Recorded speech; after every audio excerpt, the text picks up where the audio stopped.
So hello everyone and good evening सभी को। उम्मीद करता हूँ मेरी वॉइस प्रॉपर आ रही होगी सभी तक। एक बार कंफर्म कर देंगे। आज हम लोग करने वाले काफ़ी इंपॉर्टेंट टॉपिक है। आपके एग्जाम पर्सपेक्टिव से भर भर के क्वेश्चंस आते हैं इससे, दैट इज़ एटमॉस्फेयर, यानी कि वायुमंडल। सिर्फ एटमॉस्फेयर ही नहीं करने वाले हैं आज के लेक्चर में, बल्कि इसके अलावा काफ़ी और चीज़ें करने वाले हैं, यानी कि forms of different forms of condensation, different forms of precipitation, types of rainfall, types of clouds. ये सारी चीज़ें आज के लेक्चर में देखने वाले हैं। Alright, voice is not proper. अच्छा, क्या दिक्कत है? ठीक है, हिस्ट्री क्विज भी अपलोड हो जाएंगी धीरे धीरे।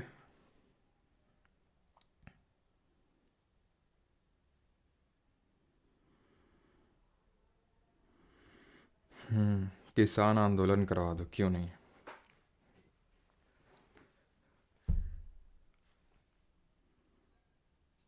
चलो तो स्टार्ट करते हैं आज का लेक्चर, जो कि रहने वाला है एटमॉस्फेयर, यानी कि वायुमंडल। तो ये है अर्थ का एटमॉस्फेयर जो आप अपनी स्क्रीन पे देख पा रहे हैं। ये है हमारी अर्थ, द मदर अर्थ, प्यारी अर्थ। और इसके अराउंड ये आपको डिफरेंट लेयर्स जो देखने को मिल रही हैं, इट इज़ द एटमॉस्फेयर। ये है वायुमंडल। वायुमंडल की अगर बात करें तो इसी की वजह से लाइफ पॉसिबल है अर्थ में। लेकिन अगर मैं बोलूँ सिर्फ इसी की वजह से पॉसिबल है, तो ये कहना गलत होगा। कारण क्या है? कारण ये है, उससे पहले हम एटमॉस्फेयर और हाइड्रोस्फीयर के बीच में डिफरेंस समझेंगे। कारण ये है कि इस हाइड्रोस्फीयर, ये हाइड्रोस्फीयर नहीं, हाइड्रोस्फीयर, सॉरी, यहाँ पे चलो वो दो चीज़ें तो ठीक है, बट जो लाइफ जो पॉसिबल है वो है पॉसिबल ड्यू टू बायोस्फीयर। अब बात ये आती है कि बायोस्फीयर होता क्या है। तो बायोस्फीयर की वजह से लाइफ पॉसिबल है। एंड बायोस्फीयर होता क्या है? बायोस्फीयर है एटमॉस्फीयर, हाइड्रोस्फीयर एंड लिथोस्फीयर का यूनियन हम बोल सकते हैं। ये जो आप पार्ट देख पा रहे हैं ग्रीन वाला, this is what your biosphere. अगर अगर सोचो एटमॉस्फेयर ना हो, एटमॉस्फेयर ना हो तो सांस नहीं ले पाएंगे। एटमॉस्फेयर जब मैं बोलता हूँ वायुमंडल, इसका मतलब है क्या? इसका मतलब है कॉम्पोजिशन ऑफ गैसेस, या फिर इसको हम बोल सकते हैं कि एक गैसेस का गुबार है ये। ठीक है, तो it is a kind of envelope of gases. गैसों का ये गुबार है, एनवेलप ऑफ गैसेस जो हमें सराउंड कर रही हैं। तो अगर गैसेस नहीं रहेंगी, ऑक्सीजन अगर नहीं रहेगी, तो सांस हम कहाँ से लेंगे? ठीक है, सिंपल। लिथोस्फीयर क्या है आप देख चुके हैं। लिथोस्फीयर क्या है? क्रस्ट, पूरा crust plus upper solid part of mantle. इसको बोलते हैं क्या? इसको बोलते हैं लिथोस्फीयर, जहाँ पे हम रहते हैं। फॉर एग्जाम्पल ये ना हो, सिर्फ मैग्मा ही मैग्मा हो, तो सोचो मैग्मा में तैर रहे हैं या फिर एटमॉस्फेयर में उड़ रहे हैं। ये शक्तियाँ तो अभी भगवान ने हमें दी नहीं है, तो इस वजह से लिथोस्फीयर की भी सख्त आवश्यकता में पड़ती है। टॉकिंग अबाउट हाइड्रोस्फीयर, अगर जल ही नहीं होगा, वाटर ही नहीं होगा, तो भी हम सर्वाइव नहीं कर पाएंगे। तो ये आपको पता होना चाहिए, एटमॉस्फेयर, हाइड्रोस्फीयर, लिथोस्फीयर और बायोस्फीयर के बीच में डिफरेंस क्या होता है। Biosphere is a bigger term, B से बायोस्फीयर एंड बी से bigger term. Alright, not talking about evolution of atmosphere, वातावरण का विकास कैसे हुआ, कैसे ये जो एटमॉस्फेयर देखते हैं, जैसे कि हमने पढ़ा एवोल्यूशन ऑफ अर्थ, ठीक है, या फिर सबसे पहले पढ़ा एवोल्यूशन ऑफ यूनिवर्स, याद आ रहा है आपको? Evolution of universe. देन हमने पढ़ा एवोल्यूशन ऑफ सोलर सिस्टम, किस तरह से हमारा सोलर सिस्टम इवॉल्व हुआ। डिफरेंट तरह की हमने थ्योरीज पढ़ी। जब यूनिवर्स की बात करते हैं तो बिग बैंग थ्योरी आती है, जब सोलर सिस्टम की बात करते हैं तो नेबुलर लैप्लेस थ्योरी आती है, जो एडविन हबल ने दी थी, बाद में उसको मॉडिफाई किया था लैप्लेस ने। ठीक है, और लेमाइटर ने दिया था आपका बिग बैंग थ्योरी। तो ये सारी चीज़ें हमने देखी थी वहाँ पे। उसी तरह से एटमॉस्फेयर किस तरह से इवॉल्व हुआ ये भी जानना जरूरी है। अर्थ की एज कितनी, जरा बताइए कमेंट में, अर्थ की एज कितनी है? तो अर्थ की एज हमने देखा था 4.5 बिलियन ईयर्स एगो, यानी इतने साल पहले हमारी अर्थ का फॉर्मेशन हुआ था, ये माना जाता है, जो हमारे जोग्राफिस्ट मानते हैं। इसी टाइम पे ही एटमॉस्फेयर का भी धीरे धीरे एवोल्यूशन हुआ। लेकिन इस टाइम तक जब हमारी अर्थ बनी, it was a barren land. जब अभी ग्रीनरी देख पा रहे हैं, वाटर देख पा रहे हैं, इतना ये इस अमाउंट में नहीं था उस टाइम पे। 4.5 बिलियन ईयर्स अगो यहाँ पे लाइफ नहीं थी। ये एकदम हॉट डेजर्ट और बहुत ही धधकती हुई, बोल सकते हैं कि एक प्लानट था ये अर्थ, जैसे कि बाकी सारे प्लैनेट्स हमारे। लेकिन यहाँ पे कुछ एक्टिविटीज़ धीरे धीरे होना स्टार्ट होती हैं। सबसे पहले एक्टिविटी ये होती है कि जब हमारा एक्चुअल में अर्थ बना था, तो इसमें मेन जो कॉम्पोजिशन था वो था हाइड्रोजन और हीलियम गैसेस का, ये डोमिनेट कर रही थी उस समय। तो पहले स्टेज में ये हुआ loss of primordial atmosphere, loss of primordial atmosphere. इसका मतलब है ये कि जो पहले से वातावरण एग्जिस्ट कर रहा था उसका लॉस हुआ, प्रीमॉर्डियल एटमॉस्फेयर। अब ये लॉस कैसे हुआ? लॉस हुआ by solar flares, by the action of solar flares. Solar flares आई और बोली चलो निकलो, तुम्हारा टाइम अब जा चुका है यहाँ से, ठीक है। तो हाइड्रोजन हीलियम यहाँ पे लॉस हो गई। दूसरा स्टेप में क्या हुआ? इजेक्शन और outpouring of gases from earth's interior. ये क्या है? अर्थ के इंटीरियर से गैसेस निकली। अर्थ के इंटीरियर से गैसेस निकली, बिल्कुल। सोचो कैसे निकली होंगी, दिमाग लगाओ कैसे निकली होंगी। अर्थ के इंटीरियर से गैसेस कैसे निकली होंगी? थोड़ा दिमाग लगाइए। वोल्केनो के थ्रू, है कि नहीं? तो वोल्केनो के थ्रू जब ये मैग्मा निकलता है तो सिर्फ मैग्मा नहीं कि भाई चलो पानी पानी निकला है, ठीक है। तो इसके थ्रू गैसेस भी निकलती हैं, ठीक है, बहुत सारी। तो उसके थ्रू यहाँ पे CO2 मीथेन जैसी गैसेस निकल के आई। अब ये जब CO2 मीथेन जैसी गैसेस निकल के आई तो यहाँ पे जो कुछ लिविंग क्रिएचर्स थे जैसे लाइक एल्गे वगैरह, तो इन्होंने क्या किया?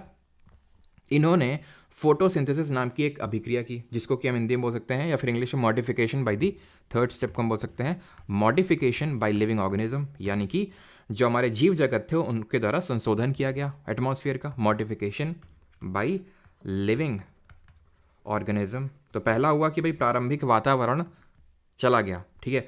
पृथ्वी के गर्म जो आंतरिक भाग है उससे गैसेस निकली, और modification by living organism. Modification कैसे हुआ? तो जैसे फॉर एग्जांपल एल्गे हैं, तो जो CO2 निकली अंदर से उसको उन्होंने लिया, O2 को निकाला, उस O2 की वजह से फर्दर जो है लाइफ पॉसिबल हो पाई अर्थ में। तो ये 3 स्टेजेस हैं एवोल्यूशन ऑफ एटमॉस्फेयर में, कि किस तरह से हमारा एटमॉस्फेयर बना। Is that clear?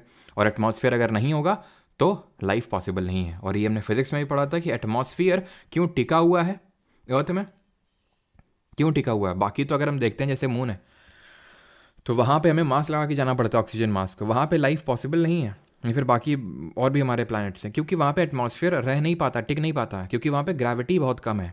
जैसे मून की अगर बात करें तो अर्थ के कंपैरिजन में वहाँ पे ग्रेविटी 1/6 है।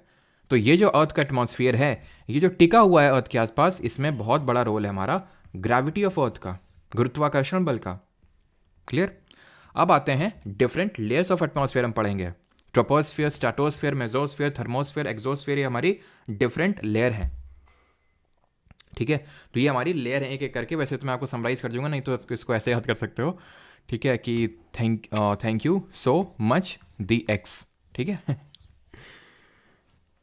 तो माहौल भी वही वाला चल रहा है इस समय, तो इस तरह से याद कर सकते हैं, thank you so much the x. तो इस तरह से आप लेयर्स, डिफरेंट जो हमारी लेयर्स ऑफ एटमॉस्फेयर उनको आप याद कर सकते हैं। हिंदी में अगर मैं बात करूँ तो इसको बोलते हैं क्षोभ मंडल।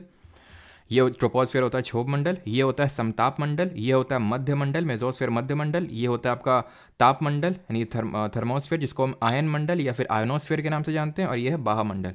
अब एक एक करके हम सारे मंडलों के बारे में पढ़ेंगे, सारे जो हमारी लेयर्स हैं वो पढ़ेंगे। अब बाकी चीज़ें यहाँ पे जो बनी हुई हैं, लिखी हुई हैं, सबको एकदम अभी हटा दो अपने दिमाग से, बस एक एक करके हम लोग देखते हैं। ट्रोपोस्फेयर पे आते हैं, क्षोभ मंडल पे आते हैं, ठीक है। तो क्षोभ मंडल जो है ये सबसे निचली परत होती है, यानी कि जो हम लोग रहते हैं। अब ये अर्थ है, ठीक है, ध्यान से देखना यहाँ पे, इसको मैं हटा दूंगा नहीं होगा तो। ये हमारी अर्थ है, पृथ्वी है, ठीक है। तो इसकी पहली लेयर ये होगी ना, पहली लेयर हमारी कौन सी होगी? ट्रोपोस्फियर होगी। यहाँ पे मैं ड्रॉ करता हूँ, ध्यान से देखना ड्रॉ किस तरह से मैं कर रहा हूँ, एक चीज़ को नोटिस करना तुम लोग यहाँ पे, ठीक है।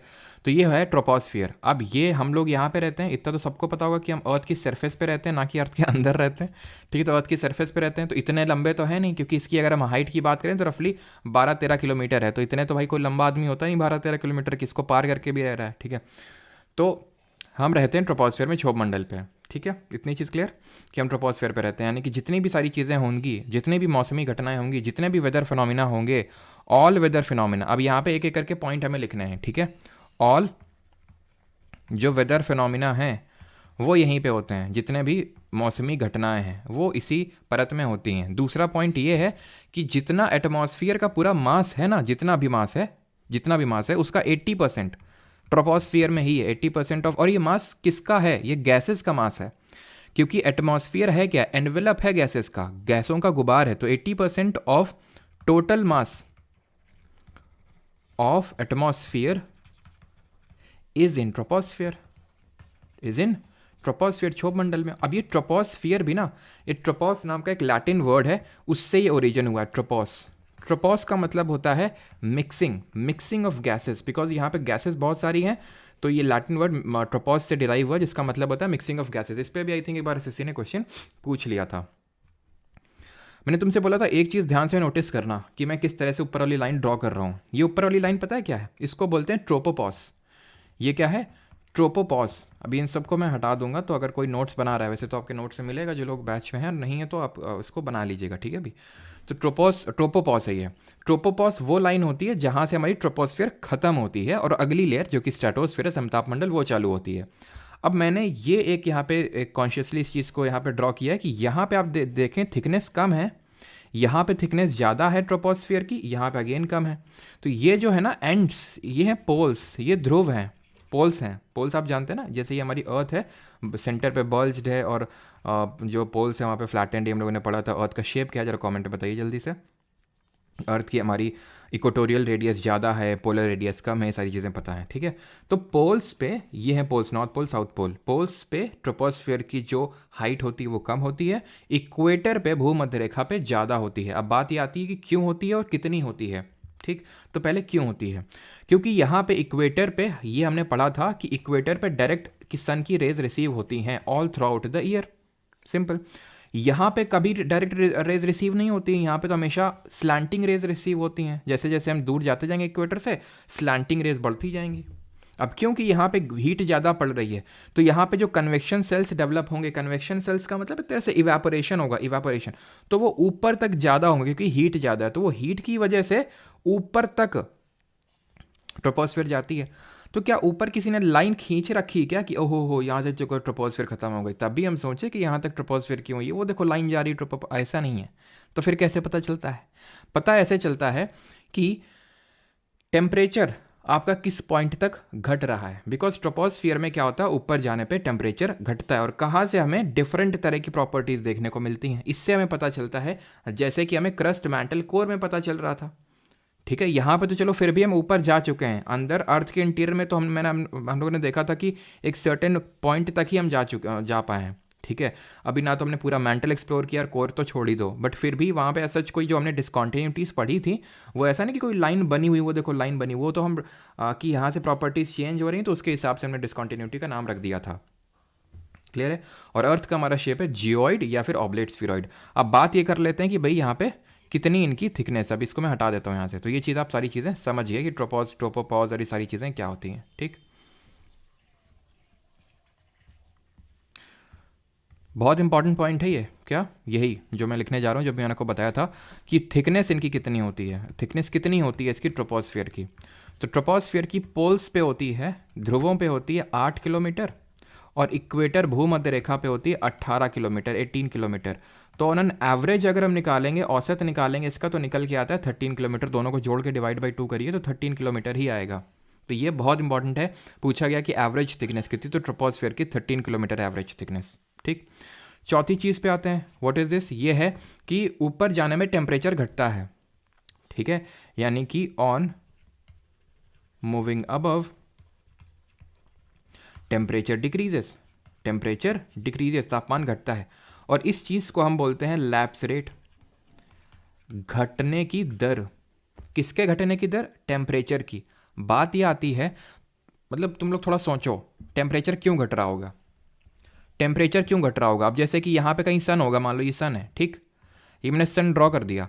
अब सन रेज ऐसे आ रही हैं, स्ट्राइक कर रही हैं, कायदे से तो देखा जाए यहाँ पे ज़्यादा गर्मी होनी चाहिए, यहाँ कम, यहाँ और कम, यहाँ और कम, यानी ऊपर जाने में गर्मी बढ़नी चाहिए, टेम्परेचर बढ़ना चाहिए। घट क्यों रहा है? Why temperature is decreasing in the troposphere, lapse rate क्यों हो रहा है? और मैं आपको बताऊं लैप्स रेट की दर कितनी है, घटने की दर कितनी है। तो ये है 1 किलोमीटर पे 6.5 डिग्री सेल्सियस, या फिर 165 मीटर पे 1 डिग्री सेल्सियस टेम्परेचर कम हो जाता है। अब रीजन समझो, ये अर्थ सरफेस है, ये है हमारा कहीं पे सन, ठीक, ये सन है, ये सन रेज आ रही हैं, इसको बोलते हैं जो इनकमिंग सोलर रेडिएशन। क्या बोलते हैं इसको? इनकमिंग सोलर रेडिएशन, आतपन हिंदी में बोलते हैं। आ तपा दे मुझे, ठीक है। तो ये इंसोलेशन, इंसोलेशन का मतलब है इनकमिंग सोलर रेडिएशन। अब ये जब इंसोलेशन आता है ना, तो जितनी भी गैसेज हैं हमारी ट्रोपोस्फियर में, ठीक है, यहाँ पे मैं गैसेज को ड्रॉ कर लेता हूँ, 2 कलर में मैं ड्रॉ करूँगा, तो 2 तरह की हमारी गैसेज होती हैं, ठीक है, ठीक है, ये गैसेस मैंने ड्रॉ की है, राइट। और अभी गैसेस का कॉम्पोजिशन क्या होता है ट्रोपोस्फीयर में वो भी अभी देख लेंगे। और ये दूसरी टाइप ऑफ गैसेस है जो मैं ग्रीन से ड्रॉ कर रहा हूँ, ठीक है। अब होता क्या है, ये सारी गैसेस बोलती हैं आने दो जितना आ रहा है आने दो ठीक है। और उसके बाद जब ये स्ट्राइक होती है ना, ये इंसोलेशन यहाँ पे, तो रिफ्लेक्ट बैक करती है, ये रिफ्लेक्ट बैक करती है, और इसको बोल देते हैं टेरेस्ट्रियल रेडिएशन, स्थलीय, ठीक है, टेरेस्ट्रियल रेडिएशन बोल देते हैं इसको हम, ठीक। जो हमारा एटमॉस्फेयर है, वायुमंडल है, वो इसकी वजह से हीट नहीं होता है, वो इसकी वजह से हीट होता है। कैसे? ये जितनी गैसेज हैं बोलती हैं आने दो जितना आ रहा है, लेकिन जब ये निकल के जाती है ना, तो ये जो हरी वाली गैसेज इनको कोई फर्क नहीं पड़ता है। ये जो ब्लू कलर से जो गैसेज मैंने ड्रॉ कर रखी हैं, या फिर ये मान लो, ठीक है, कोई एक कलर कंसीडर कर लो, जो ब्लू गैसेज हैं वो बोलती हैं कहाँ जा रही हो, मतलब रेस से, तो बोलती हैं कि यहीं पर रहो, तो इनको ट्रैप कर लेती हैं, किसको? टेरेस्ट्रियल रेडिएशन को। और क्योंकि ये ट्रैप कर लेती हैं, तो बस इसी की वजह से ही हीट होता है हमारा एटमॉस्फेयर। इसी प्रॉपर्टी को बोलते हैं ग्रीन हाउस इफेक्ट, इसी को बोलते हैं green house effect. Green house effect में क्या होता है, गैसेज जो है टेरेस्ट्रियल रेडिएशन को रोक लेती हैं एस्केप करने से, बाहर जाने से। इसकी वजह से हमारा जो हीटिंग होता है एटमॉस्फेयर का, वो ग्रीन हाउस। अब जब मैंने ये वर्ड बोला, तो आप मुझे बताओ जल्दी से कमेंट में, आपके दिमाग में एक नेगेटिव फीलिंग है कि पॉजिटिव फीलिंग है, कि ग्रीन हाउस इफेक्ट अच्छी चीज़ है कि गंदी चीज़ है? कमेंट में बताइए जल्दी से। तो ये जो गैसेज है ना, ब्लू वाली, जो ब्लू वाली गैसेज हैं, ये ब्लू गैसेज हैं, इनको हम बोलते हैं green house gases. Green house gases बोलते हैं जो ये गैस करती हैं, तो जो ये गैस ग्रीन हाउस इफेक्ट करती हैं, ये एक पॉजिटिव चीज़ है, लेकिन नमक की तरह। नमक अगर थोड़ी क्वांटिटी में डाला जाए तो अच्छा लगता है, ज़्यादा क्वांटिटी हो जाए तो खराब लगता है। कैसे? ग्रीन हाउस अगर इफेक्ट ना हो तो लाइफ पॉसिबल नहीं है अर्थ में। सोचिए, गैसेज अगर हीट को ट्रैप ना करें, सारी हीट एस्केप कर जाए ठंड के मारे, यहाँ पे लाइफ पॉसिबल ही नहीं होगी, जैसे कि अंटार्कटिका में पॉसिबल नहीं है। ठीक है, आप अगर यहाँ पे हम लोग जीवित हैं तो क्यों? अगर यहाँ पे एकदम बर्फ ही बर्फ, एकदम कायदे की बर्फ, यहाँ पे लाइफ पॉसिबल नहीं है, तो ग्रीन हाउस इफेक्ट की वजह से लाइफ पॉसिबल है। लेकिन आपके दिमाग में पक्का नेगेटिव कॉनोटेशन आया होगा। कारण क्या उसका? कि हम बोलते हैं ग्रीन हाउस इफेक्ट और ग्रीन हाउस गैसेज, ये सब इनको लिमिट करना। क्यों लिमिट करना है? क्योंकि हमने ये ब्लू वाली गैसेज, ग्रीन हाउस गैसेज को इतना ज़्यादा एटमॉस्फेयर में डाल दिया है, इतना ज़्यादा डाल दिया है कि वो टेम्परेचर बहुत ज़्यादा एटमॉस्फेयर का बढ़ गया। और उस टेम्परेचर ज़्यादा इंक्रीज होने की वजह से जो हमारे आइलैंड देश हैं, जैसे मालदीव जैसे छुटपुट पुटपुट वाले देश, तो ये सब अगर यहाँ पे, क्योंकि ओशन वाटर रेज होगा, ओशन लेवल रेज होगा, तो ये आइलैंड जैसे कंट्रीज के डूबने के खतरे हैं। ये तो मैंने एक खतरा बताया, इसके ना जाने और कितने खतरे हैं, ठीक है। तो यहाँ पे ये जो हमारी कुछ एक्टिविटीज़ होती हैं, जो इंडस्ट्रियल एक्टिविटीज़ होती हैं, जिसके थ्रू हम इन ग्रीन हाउस गैसेस को बहुत ज़्यादा डाल रहे हैं एटमॉस्फेयर में। देखिए, जो हमारे ओशंस हैं, जो हमारे प्लांट्स हैं, उनकी कैपेसिटी होती है वो कार्बन डाइऑक्साइड को स्टोर कर सकते हैं, लेकिन जितना उनकी कैपेसिटी नहीं है, उससे ज़्यादा भी हम यहाँ पे एटमॉस्फेयर में डाल रहे हैं, जिसकी वजह से ग्रीन हाउस इफेक्ट हमें देखने को मिल रहा है, जिसकी वजह से हमारा जो टेम्परेचर इंक्रीज हो रहा है, जिसकी वजह से ये जो आपके कॉप होते रहते हैं, कॉन्फ्रेंस ऑफ पार्टीज होती रहती है UNFCCC के, उसमें हम देखते हैं कि किस तरह से, जैसे 2015 में पेरिस एग्रीमेंट हुआ था कि भाई हमें लिमिट करना है किसको? इन ग्रीन हाउस गैसेस को, या फिर इस ग्लोबल वार्मिंग को, ये राइजिंग टेम्परेचर को लिमिट करना है। अब यहाँ पे हम देखते हैं कि हमारे जो एटमॉस्फेयर है उसमें किस तरह से गैसेस का कंपोजिशन है। नाइट्रोजन सबसे ज़्यादा 78%, देन ऑक्सीजन रफली 21%, ऑर्गन 0.9%, कार्बन डाइऑक्साइड 0.0367%, और हो सकता है कि आपके 0.037 ना हो, 0.04% हो, तो वो भी आपका सही होगा, राइट। एंड देन ये परसेंटेजेस, ये कार्बन डाइऑक्साइड तक आपको रटे हुए होने चाहिए, ये परसेंटेजेस याद करने की जरूरत नहीं है। बस ये देख लेना कि सबसे ज़्यादा अबंडेंट आपकी इनर्ट गैस, या फिर अगर हम बात करें कि जो गैसेस रिएक्ट नहीं करती हैं, तो इनर्ट गैस ऑर्गन है सबसे ज़्यादा। अभी हमने केमिस्ट्री पढ़ी नहीं है, जब पढ़ेंगे आप में से कुछ लोगों को पता होगा कि इनर्ट गैस होती है 18 ग्रुप में आती है। खैर नहीं पता तो कोई दिक्कत नहीं है, और आगे हम पढ़ेंगे। और दूसरे नंबर पे अबंडेंट नियॉन, ठीक है, तो ये हमारी होती है, ऑलराइट। बाकी थोड़ी सी चर्चा कर लेते हैं ग्रीन हाउस गैसेस की भी। तो यहाँ पे जो आप अपनी स्क्रीन पे देख पा रहे हैं, these all are green house gases, वो गैसेस जो हीट को ट्रैप कर लेती हैं, ग्रीन हाउस गैसेस। तो यहाँ पे आप देख पा रहे हैं CO2 सबसे ज़्यादा 79.4%, और मैं आपको बता दूँ इससे भी ज़्यादा परसेंटेज में होता है वाटर वेपर। जो वाटर वेपर होता है वो भी एक ग्रीन हाउस गैस की तरह ही बिहेव करता है, लेकिन हम CO2 को बहुत ज़्यादा डाल रहे हैं। वो तो इतना वाटर वेपर तो अपने आप बनता है, बट CO2 को हम बहुत ज़्यादा एटमॉस्फेयर में डाल रहे हैं। मीथेन एक ग्रीन हाउस गैस है। नाइट्रस ऑक्साइड N2O, जिसको कि हम लाफिंग गैस, हास्य गैस के नाम से भी जानते हैं, ये भी हमारी क्या एक इनर्ट गैस है। ध्यान रखिएगा इस चीज़ को, सॉरी इनर्ट बोल रहा हूँ, ग्रीन हाउस गैस है। ये क्वेश्चन आता है कि इनमें से कौन सी ग्रीन हाउस गैस है, कौन सी नहीं है, ठीक है। और ओजोन, अभी ओजोन के बारे में पढ़ेंगे, तो ध्यान रखना जो हमारी ट्रोपोस्फियर में जो ओजोन पाई जाती है, जो क्षोभमंडल में, वो ग्रीन हाउस गैस होती है। और एक चीज़ ध्यान रखना, ट्रोपोपॉज के बारे में आपको बता दें, ट्रोपोपॉज क्या है? तो ट्रोपोपॉज वो लाइन है जहाँ से ट्रोपोस्फियर खत्म होता है, स्ट्रेटोस्फियर की अगला जो लेयर है एटमॉस्फियर का, समताप मंडल, वो चालू होता है। Is that clear? ठीक। और अपर ट्रोपोस्फियर में एक विंड ब्लो होती है, ध्यान रखना, वो हम आगे भी पढ़ेंगे उसके बारे में, जब मानसून वगैरह के बारे में पढ़ेंगे। तो एक जेट स्ट्रीम करके हम विंड्स के बारे में पढ़ेंगे, उनको बोलते हैं जेट स्ट्रीम्स या फिर जेट धाराएं। ये जो जेट स्ट्रीम्स होती हैं, ये बहुत ही तेज वेलोसिटी में ब्लो करने, वेलोसिटी स्केलर है कि वेक्टर, कमेंट बताओ। तो जेट स्ट्रीम बहुत ही तेज वेलोसिटी में ब्लो होने वाली विंड है, जो कि रफली अगर हम बात करें अपर ट्रोपोस्फियर में रफली 9 से लेकर 13 किलोमीटर में ये ब्लो होती हैं, बहुत तेज स्पीड में, ठीक है। ये हमारे इंडियन मानसून को इफेक्ट करती हैं। ये साथ ही साथ हमारे जो सर्दियों में जो बारिश होती है, वो जेट स्ट्रीम्स ही लेके आती है इंडियन सब कॉन्टिनेंट में। तो हम जब इंडियन ज्योग्राफी पढ़ेंगे तब देखेंगे वेक्टर क्वांटिटी हमारी कौन, वेलोसिटी, राइट। चलिए आगे बढ़ते हैं। वो यहाँ तक सबको सारी चीज़ें क्लियर हो चुकी होंगी। एक चीज़ और, ये हीट बजट क्या होता है? What is this heat budget? Heat budget का मतलब ये होता है कि जो हमारी अर्थ में जितना भी आ रहा है इंसोलेशन, देखिए सन ने वहाँ से फेंक के मारा इंसोलेशन, तो ऐसा नहीं कि ये बताओ जल्दी से कि सनलाइट कितने टाइम में आती है, रीच करती है हमारी अर्थ पे, ठीक है। तो और एक चीज़ ध्यान रखना कि ये मैंने बताया कि एटमॉस्फेयर किसकी वजह से हीट हुआ, टेरेस्ट्रियल रेडिएशन, लेकिन अर्थ की जो सरफेस है वो इंसोलेशन की वजह से ही हीट हो रही है। ये जो सरफेस है इस पर तो इंसोलेशन ही पड़ रहा है ना, वैसे ही पूछेगा नहीं इतना डीप में, लेकिन फिर भी इतना कॉन्सेप्ट अगर सीख लिया तो ये भी सीख लो, ठीक है। बात अगर करें हीट बजट क्या है, तो हीट बजट का मतलब सिर्फ इतना मैं आपको बताता हूँ इन शॉर्ट, नहीं तो बहुत ही डीप है कि इतना यूनिट आया, इतना यूनिट एब्जॉर्ब हुआ, इतना यूनिट वो सारी चीज़ें। तो देखिए क्या होता है, जितना मान लो 100 यूनिट वहाँ से चल के आया सन से, काफ़ी रिफ्लेक्ट हो जाता है, काफ़ी एब्जॉर्ब हो जाता है। बाहरी जो हमारा वायुमंडल है वो अब्जॉर्ब कर लेता है, वायुमंडल के बाहर वाला हिस्सा जो हमारे बादल वगैरह वो सब, तो नेट में यहाँ पे जो स्ट्राइक करता है वो रफली आप ये मान के चलो 51 यूनिट करता है, 51% करता है। और उसमें से कुछ ये जो हमारा ये ना अर्थ सरफेस इसको अब्जॉर्ब कर लेता है, रफली आप ये मान के चलो 34 यूनिट जो है 34% अब्जॉर्ब कर लेता है। तो इससे वाला इंसोलेशन की वजह से हीट होता है हमारी अर्थ की सरफेस, एटमॉस्फेयर तो टेरेस्ट्रियल रेडिएशन की वजह से हीट होता है। तो मेन हीट बजट का मतलब ये होता है कि जो हमारी अर्थ है वो अपना टेम्परेचर जो है तापमान वो मेंटेन करके रखती है, टेम्परेचर मेंटेन करके रखती है, वो उसका मतलब होता है हीट बजट। और ये जितना पार्ट रिफ्लेक्ट हुआ रफली 17% या फिर 17 पार्ट जितना स्ट्राइक किया उसमें से रिफ्लेक्ट होता है, इसको बोलते हैं अल्बीडो।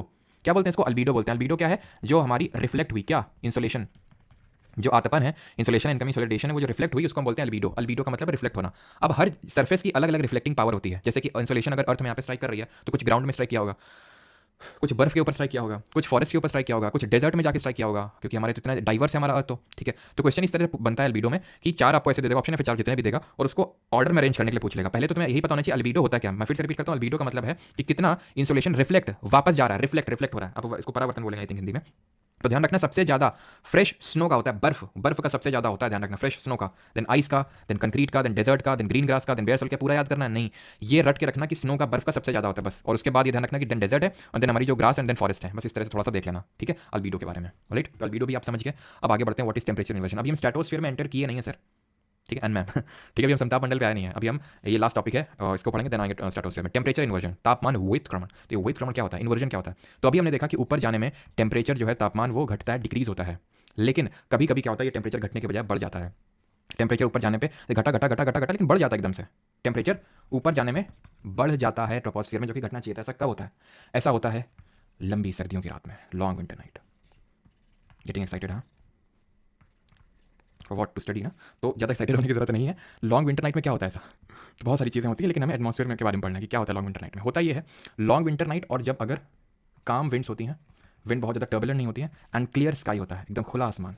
हाय हाय सर तुम ठीक है, तो कोई और कहीं ज़्यादा इमेजिनेशन की दुनिया में नहीं जाएगा। देखो इसमें होता क्या है, होता ये है कि जैसे हमें पता है कि दिन के टाइम पे इंसोलेशन आता है, ठीक है, दिन के टाइम पे इंसोलेशन आता है और दिन के टाइम पे आता रहता है। और अभी जैसे अभी शाम हो गई, ठीक है, तो शाम से अब जो इंसोलेशन अर्थ ने रिसीव किया होगा उसको रिफ्लेक्ट करना स्टार्ट कर देगी, वो तो रिफ्लेक्ट करना स्टार्ट कर देगी, ठीक। अब मान लो कि रिफ्लेक्ट उसने कर दिया, सुबह हो ही नहीं रही है, इतनी लंबी रात है, सुबह हो ही नहीं रही है, तो आप तो विश करो कि ना हो कुछ कारणों की वजह से। लेकिन अर्थ को क्या है, अब अर्थ ने अपनी सारी हीट फेंक दी। अर्थ ने जितना एब्जॉर्ब करना तो एब्जॉर्ब कर लिया, जितना रिफ्लेक्ट करना तो रिफ्लेक्ट कर दिया, ठीक। नॉर्मल केसेस में क्या होता है कि अर्थ यहाँ पे ज़्यादा हीटअप हो गई, यहाँ पे कम, यहाँ पे कम, यहाँ पे कम, तो टेम्परेचर वो कम होता है ऊपर जाने पे। लेकिन अब क्योंकि इसने जितना भी हीट था वो सब एस्केप करे, कोई हीट बचा ही नहीं, तो अब होगा क्या, होगा ये कि नीचे की लेयर ठंडी हो जाएगी, बहुत ज़्यादा ठंडी हो जाएगी यहाँ पे। क्यों? क्योंकि पूरी इतना लंबी रात है कि अब इंसोलेशन का टाइम अभी आया ही नहीं है। तो जब हम ऊपर जाते हैं तो टेम्परेचर बढ़ जाता है, टेम्परेचर इन्वर्जन बोलते हैं इसको। उसके लिए क्या फैक्टर्स होने चाहिए इन्वर्जन के लिए, वो इंपॉर्टेंट है, ठीक। तो नॉर्मल डेज में क्या होता है कि भाई इंसोलेशन चला गया, मतलब सॉरी टेरेस्ट्रियल रेडिएशन बोलते हैं, टेरेस्ट्रियल रेडिएशन की वजह से और हीटअप होती है, ये ज़्यादा हीटअप होगी, कम कम कम कम, ठीक है। लेकिन ये जो नीचे वाला पार्ट है, ये जो हीटअप हुआ है, कब तक हीटअप रहेगा भाई, इतनी ठंडी पड़ रही है, सुबह हो ही नहीं रही, तो ये भी क्या हो जाएगा, ठंडा हो जाएगा। ऊपर वाला थोड़ा सा गर्म रहेगा रिलेटिवली। ये ठंडा इसलिए ज़्यादा हो जाएगा क्योंकि ये अर्थ के कांटेक्ट में है, और अर्थ क्योंकि ज़्यादा ठंडी है तो इसलिए वो भी ठंडा हो जाएगा। तो इसको बोलते हैं कंडक्शन। अब मैं ये भी चीज़ आपको यहीं पे तीनों चीज़ें समझाता हूँ कि कंडक्शन, कन्वेक्शन और रेडिएशन होता क्या चीज़ है, ठीक है। तो अभी मैंने आपको बताया कि जो हमारी अर्थ हीटअप होती है, ये ऐसे करके हीटअप होती है। तो ये जो सबसे निचली लेयर है ना हमारी अर्थ की, ये सबसे जो निचली लेयर है, ये कंडक्शन की वजह से हीटअप होती है। खाली जगह देख ले, यहाँ पे मैं लिख देता हूँ, ठीक है। कंडक्शन, इसको प्रवाकत्व बोलते हैं, और दूसरा फिर कन्वेक्शन, एंड देन होता है रेडिएशन, नहीं पढ़ेंगे यहाँ पे एडवेक्शन। तो ये तीन चीज़ों की वजह से हीटअप होती है हमारी अर्थ का जो एटमॉस्फेयर होता है। तो अर्थ की जो सबसे निचली लेयर है वो क्योंकि डायरेक्टली अर्थ के कॉन्टैक्ट में है, तो कंडक्शन, कंडक्शन का मतलब होता है प्रवाकत्व। और कंडक्शन में हीट ट्रांसफर तभी होता है, मैंने तुम्हें पहले बताया था, जैसे कि नहीं मैंने बताया था इस तरह से एग्जाम्पल चूल्हा होता है ना, चूल्हा में एक फूकनी होती है ऐसे करके, है ना, जिसमें से वो फूंक मारी जाती है। तो उसको अगर आप आग में फिर कुछ किसी भी चीज़ को, आयरन रॉड को अगर आप आग में इस तरह से रखोगे, उसका एक एंड और दूसरा एंड अगर आप पकड़े होगे तो आपको एकदम परम आनंद की अनुभूति हो जाएगी थोड़ी देर में। क्यों? क्योंकि हीट ट्रांसफर हो रही है from atom to atom, heat transfer हो रही है। तो उसी तरह हीट का ट्रांसफर कंडक्शन है। अगर यहाँ पे कॉन्टैक्ट में है दो चीज़ें तब। कन्वेक्शन में क्या, डायरेक्ट कॉन्टैक्ट में नहीं है, जैसे कि हमारी जो ऊपर की लेयर्स हैं, ये वाली लेयर्स, तो ये कन्वेक्शन के थ्रू हीटअप होंगी। And what is this advection? Advection is horizontal, क्षैतिज ऊष्मा का जो निर्वाह होता है उसको हम एडवेक्शन बोलते हैं, horizontal transfer of heat, horizontal transfer of heat. जो हमारी गर्मियों में लू चलती है वो इसी की वजह से ही बनती है, एडवेक्शन की वजह से, ठीक है। यहाँ पे हमारी चीज़ें होती हैं खत्म। लेकिन अभी एक और है, that is factor on which insolation depends. कौन कौन से फैक्टर हैं जिन पे हमारी, अच्छा यहाँ पे किसी कोई डाउट तो नहीं है, दिन आगे बढ़ते हैं। देन उसके बाद, क्योंकि ये मेन कॉम्पोनेंट थे आपके सारी चीज़ों हमने देखे यहाँ पे, जल्दी से बताइए किसी कोई डाउट तो नहीं।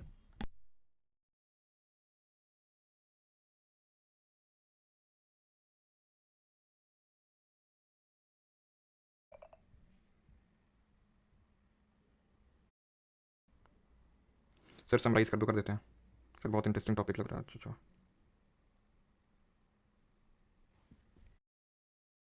सोल्यूशन कौन कौन से फैक्टर्स पे डिपेंड करता है? तो हमारा सबसे पहला फैक्टर है,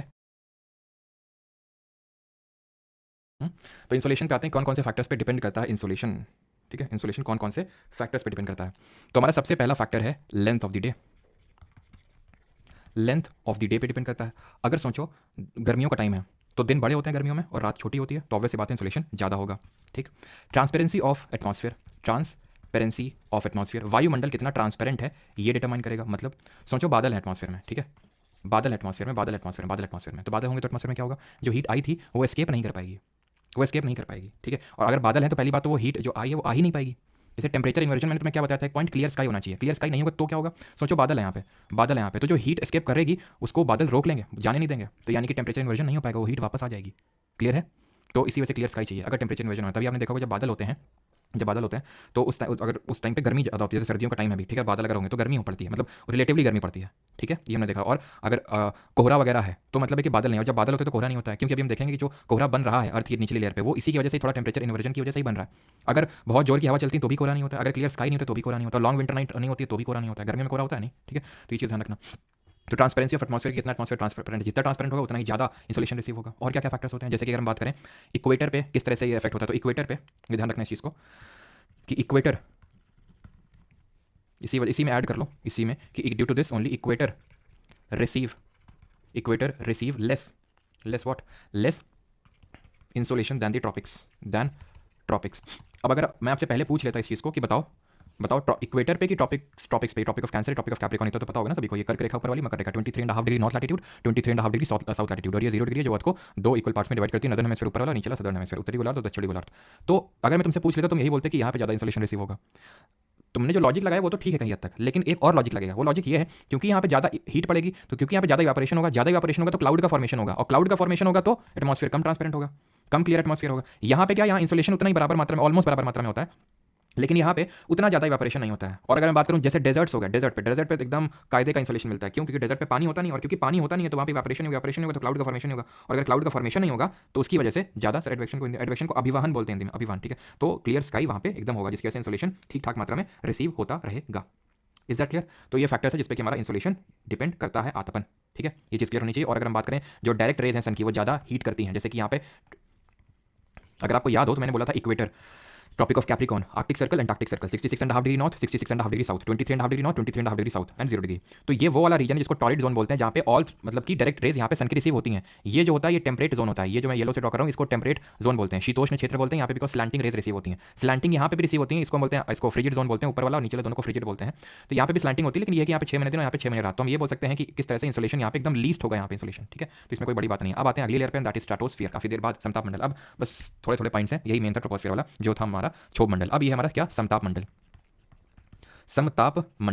समताप मंडल की अगर बात करें तो इसमें ये ट्रोपोस्फीयर के ऊपर होती है लेयर, इसकी हाइट की बात करें रफली 50 किलोमीटर तक जाता है। ये 13 किलोमीटर ऑन एवरेज हमारा ट्रोपोस्फीयर खत्म हो गया था, उसके ऊपर 50 किलोमीटर तक स्ट्रेटोस्फीयर जाता है। यहाँ ऊपर जाने में, ठीक है, विद हाइट टेम्परेचर इंक्रीज करता है, विद हाइट टेम्परेचर इंक्रीजेज, तापमान बढ़ता है। तापमान बढ़ता क्यों है, वहाँ पे घट क्यों रहा था वो देखे, तो यहाँ बढ़ क्यों रहा है, बढ़ रहा है बिकॉज 35 किलोमीटर की रफली हाइट में हमें एक लेयर देखने को मिलती है जिसको बोलते हैं ओजोन लेयर, ओजोन परत। ओजोन परत की अगर बात करें फॉर्म कैसी होती है, तो जो हमारी अल्ट्रावायलेट रेज आती है ना, तो जब वो ऑक्सीजन मॉलिक्यूल से स्ट्राइक करती हैं तो वो ओजोन का मॉलिक्यूल बना देती हैं O3, ओजोन लेयर यहाँ का से फॉर्मेशन हो जाता है। अब ये ओजोन लेयर इतनी ज़्यादा इंपॉर्टेंट है कि ये जिससे बनी है उसी से हमको प्रोटेक्ट करती है हार्मफुल अल्ट्रावायलेट रेज। ये जो पराबैंगनी किरणें होती हैं, यूवी रेज होती हैं, हमारे लिए बहुत खतरनाक हैं, तो उनसे हमें प्रोटेक्ट करने का काम करती हैं ozone layer. Is that clear? और यहीं पे हमारे जो विमान है, जो जेट्स हैं, वो यहीं पे फ्लाई होते हैं, jets fly in this layer, jets fly in this layer. क्यों? क्योंकि यहाँ पे क्लियर होता है एकदम पूरा एटमॉस्फेयर। अगर हम बात करें तो यहाँ पे, और अच्छा कमेंट में जल्दी से बताओ एटमॉस्फेयर का एक्चुअल कलर क्या होता है हमारे तो जेट्स यहाँ पे उड़ते हैं बिकॉज यहाँ पे क्लाउड्स नहीं होते हैं। ठीक है, अब ओजोन की थोड़ी सी बात कर लेते हैं। ठीक है, ओजोन की अगर हम चर्चा करें तो ध्यान रखना, यही ओजोन अगर ट्रोपोस्फीयर में आ जाएगी, क्षोभ मंडल में आ जाएगी, तो वो खतरनाक होती है, वो हमारे लिए बहुत खतरनाक है, डेंजरस है। समताप मंडल में तो बहुत अच्छी है। ओजोन की जो थिकनेस है उसको हम मेजर करते हैं डॉप्सन यूनिट में, एक इकाई होती है इसकी थिकनेस को मेजर करने के लिए, जिसको हम बोलते हैं डॉप्सन यूनिट। ठीक है, और ओजोन डे हम कब मनाते हैं, ओजोन डे मनाते हैं, यहाँ पे लिखते हैं, ऊपर लिख देते हैं, यहाँ पे जगह नहीं है ना।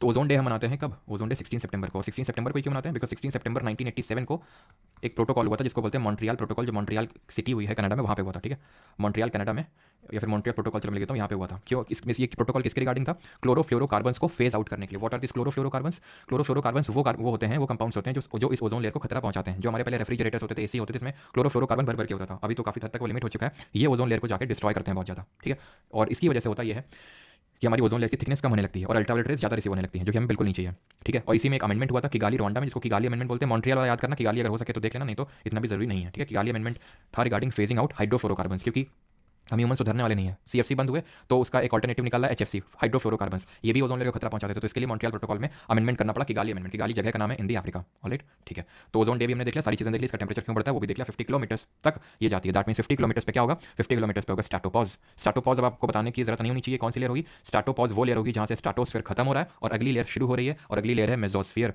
यानी कि मध्यमंडल इसको हिंदी में बोलते हैं। मध्यमंडल में सिर्फ 3 चीजें याद रखनी है। पहली चीज, जो मेटियोराइट्स होते हैं, उल्का पिंड है, वो इसी लेयर में आके खत्म होते हैं। मेटियोराइट्स, मेटियोराइट्स हम लोगों ने देखा था कि किस तरह से मेटियोराइट ड, ठीक है, वो आते हैं एट मेसोस्फीयर में, जब खत्म होते हैं तो मेटियोराइट बोलते हैं, लेकिन अगर वो यहाँ पे खत्म नहीं होते हैं तो अर्थ में जाके स्ट्राइक करते हैं और मेटियोर्स बन जाते हैं वो। Is that clear?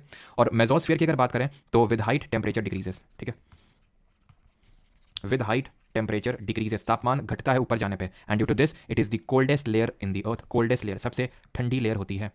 बस सिर्फ 3 चीजें क्लियर है यहाँ तक सभी को कि कोल्डेस्ट लेयर है। देन इसके बाद आती है हमारी thermosphere, which is the last layer. अगर हम देखें तो इसको हम आयोनोस्फीयर के नाम से भी जानते हैं। कारण क्या है? बिकॉज यहाँ पे हमें आयंस देखने को मिलते हैं। ठीक है, आयंस देखने को मिलते हैं, ऐसे प्लस माइनस इस तरह से आयंस देखने को मिलते हैं। और ये आयंस जो होते हैं ये रेडियो वेव्स को रिफ्लेक्ट करने का काम करते हैं। ठीक है, रेडियो वेव्स को, जो हम रेडियो सिग्नल्स यहाँ से भेजते हैं वो रिफ्लेक्ट होकर जो हमें सिग्नल्स रिसीव होते हैं वो इसी लेयर से रिसीव होते हैं। जो आयंस हैं वो रिफ्लेक्ट करते हैं, इसी वजह से थर्मोस्फीयर को आयनोस्फीयर के नाम से भी जानते हैं। ठीक है, रेडियो वेव्स गेट रिफ्लेक्टेड, और क्योंकि इसमें ऊपर जाने में with height temperature increases, with height temperature यानी कि जो तापमान है वो बढ़ता है, इसीलिए इट इज दी हॉटेस्ट या फिर वार्मेस्ट लेयर। हॉटेस्ट लेयर है, सबसे ठंडी है मेसोस्फीयर, और सबसे गर्म कौन सी है? थर्मोस्फीयर। इसके बाद हमारा होता है एक्सोस्फीयर, जिसको बाह्यमंडल बोलते हैं। यहाँ पे भाई है इस वाले फिगर पे ट्रोपोस्फीयर, स्ट्रेटोस्फीयर, मेसोस्फीयर रफली 90 किलोमीटर तक जाएगा, तो ये मेसोपॉज हो जाएगा। मेसोपॉज के पास थर्मोस्फीयर रफली 800 किलोमीटर, और इसके बाहर जितना भी है जहाँ पे हमारे स्पेसशिप वगैरह रहते हैं इसको हम एक्सोस्फीयर के नाम से बोलते हैं, बाह्यमंडल। इसके बारे में ऐसा कुछ पढ़ना नहीं है। ठीक है, ये एक्सोस्फीयर, तो ये हमारी डिफरेंट लेयर्स ऑफ एटमॉस्फेयर होती हैं। तो एक बार मैं फिर से चीज़ों को समराइज कर देता हूँ, उसके बाद हम अपने दूसरे कंपोनेंट में आते हैं लेक्चर का, that is going to be the water in the atmosphere. सबका सही है, अग्रवाल, निर्मला जी की बेटी। अच्छा, कामरान लाइन पे भी आते हैं, कामरान लाइन पे भी आते हैं। पहले समराइज करते हैं, चलो कामरान लाइन की बात है तो बता देते हैं कामरान लाइन होती है। तो कामरान लाइन की अगर बात करें तो कामरान अकमल ने ड्रॉ करी थी। ठीक है, तो ये कामरान नहीं बोलता, कार्बन लाइन होती है वो, पहली बात तो। It is the boundary between the earth atmosphere और जो एक्सोस्फीयर है। तो ये जो हमारा अर्थ का एटमॉस्फेयर है और जो एक्सोस्फीयर है, ये जो लाइन होगी ना, इसको कार्बन लाइन बोलेंगे। ठीक है, अभी मैं लिख दूंगा उसको भी, बट पहले समराइज कर लेते हैं। तो हमने क्या क्या पढ़ा आज लेक्चर में? ठीक है, तो या तो सभी लोग अगर आंखें बंद करना चाहते हैं तो आंखें बंद करके भी सारी चीजें रिवाइज कर सकते हैं, फिर खुला रखना चाहते हैं तो खुला भी। तो सबसे पहले हमारी ट्रोपोस्फीयर है, क्षोभ मंडल है। तो ये पहली, सबसे पहले तुमने क्या पढ़ा? सबसे पहले हमने पढ़ा एवोल्यूशन ऑफ एटमॉस्फेयर। तो जो एटमॉस्फेयर है वो एक गैसों का गुबार है, ग्रेविटी की वजह से टिका हुआ है, डिफरेंट लेयर्स हैं। पहले इस हमारा जब अर्थ बनी थी 4.5 बिलियन साल पहले, तो इसमें इसके एटमॉस्फेयर में हाइड्रोजन और हीलियम गैसेस थी। तो पहली स्टेज में ये हुआ कि loss of pre model atmosphere, जो एक्जिस्टिंग एटमॉस्फेयर था जिसमें हाइड्रोजन हीलियम थी, इसका लॉस हो गया, निकल गया यहाँ से। इसके बाद वोल्केनो के थ्रू इजेक्शन हुआ, आउटपोरिंग गैसेस जैसे कि हमारे CO2, मीथेन, ये सब गैसेस निकली। अब ये जो हमारे लिविंग ऑर्गेनिजम्स उस टाइम पे थे, जैसे एल्गे वगैरह, छोटे बहुत माइक्रोब्स, उन्होंने मॉडिफाई किया कैसे? CO2 को लिया अंदर और O2 को बाहर निकाला, जिसकी वजह से धीरे धीरे यहाँ पे एटमॉस्फेयर पॉसिबल हुआ, इवॉल्व हुआ। हाइड्रोस्फीयर क्या होता है और एटमॉस्फेयर क्या होता है, लिथोस्फीयर क्या होता है, बायोस्फीयर क्या होता है, उन्होंने देखा बायोस्फीयर इज एक तरह से union of atmosphere, hydrosphere and lithosphere. ठीक है, जैसे आप वेन डायग्राम में पढ़ते हो। देन अब हमने पढ़ा एक लेयर ट्रोपोस्फीयर, सबसे ज्यादा हमने इसमें चीजें पढ़ी। क्या क्या चीजें पढ़ी? पहले तो हमने क्षोभ मंडल में पढ़ा कि जितनी भी मौसमी घटनाएं होती हैं वहीं पे होती हैं। It is derived from the Latin word tropos which means mixing of gases. Troposphere में ऊपर जाने में टेम्परेचर घटता है क्योंकि इंसोलेशन और टेरेस्ट्रियल रेडिएशन का हमने कॉन्सेप्ट सीखा था, और वो घटता किस लिए? टेरेस्ट्रियल रेडिएशन की वजह से जो हमारा एटमॉस्फेयर वो हीट अप होता है। कितना घटता है उसको हम लैप्सेट बोलते हैं। 1 किलोमीटर पे 6.5 डिग्री सेल्सियस घटता है, यानी 165 मीटर पे 1 डिग्री सेल्सियस का डिक्रीज देखने को मिलता है। ट्रोपोस्फीयर की थिकनेस पोल्स पे कम होती है, 8 किलोमीटर, 8 किलोमीटर, एंड इक्वेटर्स पे 18 किलोमीटर होती है, 18 किलोमीटर होती है। और एवरेज देखें औसत इसकी थिकनेस होगी 13 किलोमीटर। ये लाइन जो सबसे ऊपर होती है इसको ट्रोपोपॉज बोलते हैं, जहाँ से ट्रोपोस्फीयर खत्म, स्ट्रेटोस्फीयर शुरू होता है।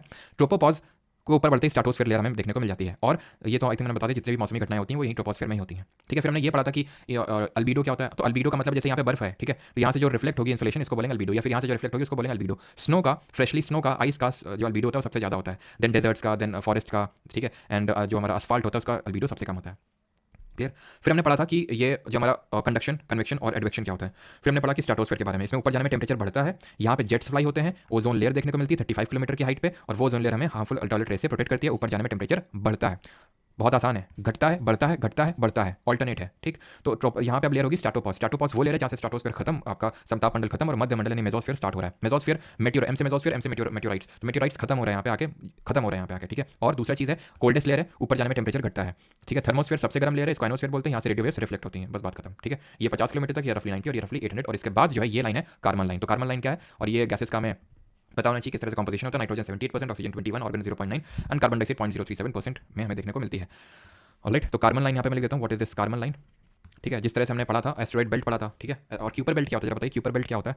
तो कार्बन लाइन की अगर बात करेंगे तो line that separates are atmosphere from the exosphere, उसको बोलते हैं कार्बन लाइन। और क्यूपर बेल्ट होता है जहाँ से हमारे प्लैनेट्स खत्म होते हैं और आउटर स्पेस प्लैनेट्स खत्म होने के बाद का जो, जैसे कि हमने पढ़ा था, मरकरी, वीनस, अर्थ, Mars.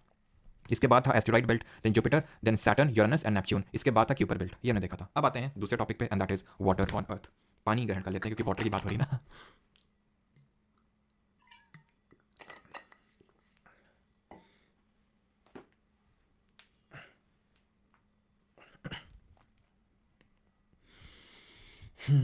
Deep breath, sit state. तो सभी स्टार्ट करते हैं वाटर ऑन अर्थ। तो हमारी अर्थ पे कितना वाटर है, जिसको हम बोलते हैं हाइड्रोस्फीयर। तो अर्थ पे हमारी वाटर है 97%, 97.2% टू बी वेरी प्रिसाइज। इतना वाटर है सेलाइन वाटर। वाटर तो मतलब 100% जितना भी वाटर, पहली बात तो हमने ये पढ़ा था वाटर है कितना।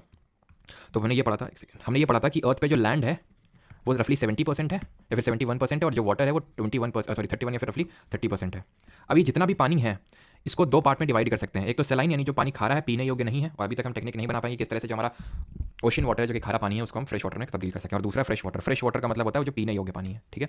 अब ये जो सेलाइन वाटर है ना, जो पीने योग्य नहीं है, जिसको हम अल्कलाइन वाटर भी बोल सकते हैं, ये पूरे वाटर का जितना वाटर है, अगर हम ये 30% वाटर मतलब पूरे वाटर को हम 100% मानेंगे, तो उस 100% वाटर में, ठीक है, तो मैं इसको ऐसा करता हूँ, लैंड वैंड हटा देता हूँ यहाँ से, वाटर जितना भी है, ठीक है, ये चीज़ तो आपको पता ही होगी अभी। तो वाटर जितना भी है 100% जितना भी पानी है उसमें से सेलाइन कितना है, सेलाइन है 97.2%, और जो फ्रेश है वो रफली 2.8% है। पहले तो तुम्हें ये पता होना चाहिए क्या, लैंड 70% और वाटर 70 मतलब 30% फिर 31% रफली, ठीक है। उसके बाद तुम्हें ये पता होना चाहिए कि सेलाइन वाटर कितना है, यानी पीने योग्य नहीं है, जो खारा है 97.2 और पीने योग्य है 2.8 फ्रेश वाटर। अब तुमसे पूछेगा कि जो फ्रेश वाटर है वो कहाँ कहाँ पे कितना है, ठीक है। आप यहाँ पे देखो वाटर और 97% सेलाइन है, 3% रफली, जो मैंने 2.8% लिखा है to be very precise, but रफली इसको हम 3% कंसिडर कर सकते हैं। अब ये जो फ्रेश वाटर है ना, इसमें सबसे बड़ा कंपोनेंट देखो तुम किसका है, सबसे बड़ा कंपोनेंट है आइस कैप्स एंड ग्लेशियर्स का। आइस कैप और ग्लेशियर में यानी कि जितना भी फ्रेश वाटर है पीने योग्य है वो तो भाई ग्लेशियर्स ने लेके रखा हुआ है, उनके पास है। उसके बाद जो सबसे बड़ा कंपोनेंट है वो है ग्राउंड वाटर के पास। तो अगर मैं इसको डिस्ट्रीब्यूट करूं इस 2.8% को, तो सबसे ज़्यादा हमारा आइस कैप्स और ग्लेशियर में होगा, कितना, रफली 68% जो यहाँ पे लिखा हुआ है। फिर अगर हम बात करें दूसरे नंबर पे आता है हमारा ग्राउंड वाटर, 30%। 30% किसका, इस 2.8 मतलब 2.8% का। वैसे तो अगर हम देखें तो 0.68% कुछ निकल के आएगा। वैसे अगर हम आइस कैप्स देखें पूरा फ्रेश वाटर का तो 2% निकल के आएगा, 2%। आप ये समझ लो कि पूरा 97.2, चलो कंसिडर कर लो, इतना मतलब इतना को हटा दो, 3% बचा फ्रेश वाटर, उसमें से 2% तो ग्लेशियर्स के पास ही है, ग्लेशियर्स एंड आइस कैप्स। और उसके बाद जो 0.68% है वो ग्राउंड वाटर के पास है। ये तो है पूरे फ्रेश वाटर का परसेंटेज याद करना है क्या, मत याद करो, बस थोड़ा देख लो, ठीक है। अभी तो परसेंटेज नहीं पूछा गया, पहले तो ऑर्डर आप अच्छे से याद कर लो, पहले मेन है आपको ऑर्डर याद करें अच्छे से, परसेंटेज बाद की बात है। आइस कैप्स हो गया, ग्राउंड वाटर हो गया, देन लेक्स हो गया, ठीक है। लेक्स पे उसके बाद है सबसे ज़्यादा, ठीक है। लेक्स अगर 3 ऑर्डर भी याद रखोगे आराम से चलेगा, ठीक है। IGL करके याद कर लो, फिर GGL करके याद कर लो, ice ground water and lakes, ठीक है, IGL। देन उसके बाद अगर हम बात करें एटमॉस्फेयर में है, देन रिवर्स में एंड सो ऑन, राइट। चलिए आगे बढ़ते हैं, वाटर में देख लिया। अब आते हैं ह्यूमिडिटी। ह्यूमिडिटी क्या होती है, ह्यूमिडिटी होती है आर्द्रता। ह्यूमिडिटी होती है आर्द्रता। लेकिन क्यों ना आर्द्रता पहले से पढ़ने से पहले हम वाटर साइकिल को समझ लें, जल की जो पूरी साइकिल बनती है उसको समझ लें, वाटर साइकिल क्या होती है, ठीक है। तो वाटर साइकिल होती है कि वाटर किस तरह से एक फॉर्म से डिफरेंट फॉर्म में कन्वर्ट होता है और वाटर किस तरह से पूरे साइकिल में घूमता रहता है। जैसे यहाँ पे ग्राउंड वाटर है, ठीक है, ये मान लो कि पानी पड़ा हुआ है, ठीक है। वैसे तो ग्राउंड वाटर यहाँ पे शो किया गया, तो ये वाटर है, ठीक है। हीट पड़ेगी यहाँ पे, इंसुलेशन रिसीव होगा, इंसुलेशन भी हमने पढ़ा क्या होता है। तो ये वाटर इवापोरेट होगा, इवापोरेट जो होता है वाटर, इवापोरेशन इसको बोलते हैं। और इवापोरेशन होता क्या है, इवापोरेशन होता है जहाँ पे जो लिक्विड होता है, लिक्विड स्टेट होती है, ये वाटर वेपर, या फिर वाटर वेपर हमारा गैस ही तो हुआ, तो लिक्विड गैस में चेंज हो रहा है। लिक्विड जो वाटर है वो वाटर वेपर में चेंज हो रहा है, लिक्विड गैस में चेंज हो रहा है इवापोरेशन के थ्रू। अब जब गैस में चेंज हुआ, वाटर वेपर में ये कन्वर्ट हुआ, अब ये इसमें ये वाटर वेपर से फर्दर ये लिक्विड में तब्दील होगा, यानी कि वाटर वेपर से, यानी कि जो गैस से लिक्विड फिर से बनेगा, वाटर वेपर से फिर से वाटर बना, यानी कि गैस से फिर से लिक्विड बना, इसको बोलते हैं